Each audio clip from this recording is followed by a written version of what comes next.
નમસ્કાર દર્શક મિત્રો, આપ જોઈ રહ્યા છો પૂજારા ન્યૂઝ નેટવર્ક। હવે જોઈએ અગત્યના સમાચાર। તાજેતરમાં જાફરાબાદ ખાતે દરિયામાં બોટ ડૂબી જવાની દુઃખદ ઘટનાની પીડિત પરિવારોની મુલાકાત લેતા જળસંપત્તિ અને પાણી પુરવઠા મંત્રી શ્રી કુંવરજીભાઈ બાવળિયા જનસંપત્તિ અને પાણી પુરવઠા મંત્રી શ્રી કુંવરજીભાઈ બાવળિયાએ પીડિત પરિવારોને સાંત્વના પાઠવી। મંત્રી શ્રી કુંવરજીભાઈ બાવળિયાએ જાફરાબાદ માટે એસોસિએશનના હોદ્દેદારો, સ્થાનિક આગેવાનોની વિવિધ રજૂઆતો સાંભળી।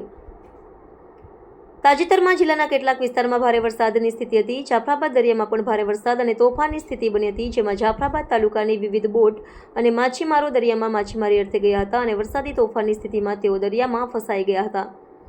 અમરેલી જિલ્લા વહીવટીતંત્ર, રાજુલા જાફરાબાદ તાલુકા વહીવટીતંત્ર અને પીપાવાવ કોસ્ટગાર્ડ દ્વારા કેટલાય માછીમારોનું રેસ્ક્યુ કરીને બચાવવા સહિતની કામગીરી હાથ ધરવામાં આવી હતી।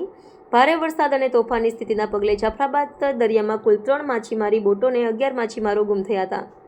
તારીખ 20/8/2025થી જેમની શોધખોળ પીપાવાવ કોસ્ટગાર્ડના 2 શિપ અને 4 હેલિકોપ્ટર ચોપર દ્વારા શરૂ કરવામાં આવી હતી। ગુમ થયેલા 11 માછીમારોમાંથી 2 માછીમારોના મૃતદેહ પીપાવાવ કોસ્ટગાર્ડના શિપ દ્વારા શોધવામાં આવ્યા। તે મૃતદેહને પીપાવાવ જેટી ખાતે લાવવામાં આવ્યા હતા। એમ્બ્યુલન્સ મારફતે CHC જાફરાબાદ ખાતે જરૂરી કાર્યવાહી પૂર્ણ કરવા મૃતકના પરિવારજનોને તે મૃતદેહ સોંપવામાં આવ્યા હતા। રાજ્ય સરકારના જળસંપત્તિ અને પાણી પુરવઠા મંત્રી કુંવરજીભાઈ બાવળિયાએ જાફરાબાદના વિવિધ વિસ્તારમાં મુલાકાત લીધી હતી। મૃતક ખલાસીના પરિવારોની પણ મુલાકાત મંત્રી કુંવરજીભાઈ બાવળિયાએ લીધી હતી। મંત્રીશ્રીએ શોકની લાગણી વ્યક્ત કરી હતી, પરિવારજનોને સાંત્વના પાઠવી હતી। જળસંપત્તિ અને પાણી પુરવઠા મંત્રી શ્રી કુંવરજીભાઈ બાવળિયાએ જાફરાબાદ તાલુકા પંચાયત કચેરી ખાતે તાલુકા પંચાયત પદાધિકારી શ્રી, જાફરાબાદ બોટ એસોસિએશનના હોદ્દેદારો, સ્થાનિક આગેવાનો, રાજુલા પ્રાંત અધિકારી, જાફરાબાદ મામલતદાર, જાફરાબાદ મદદનીશ મત્સ્ય ઉદ્યોગ નિયામક સહિતના અધિકારીઓ સાથે બેઠક યોજી હતી।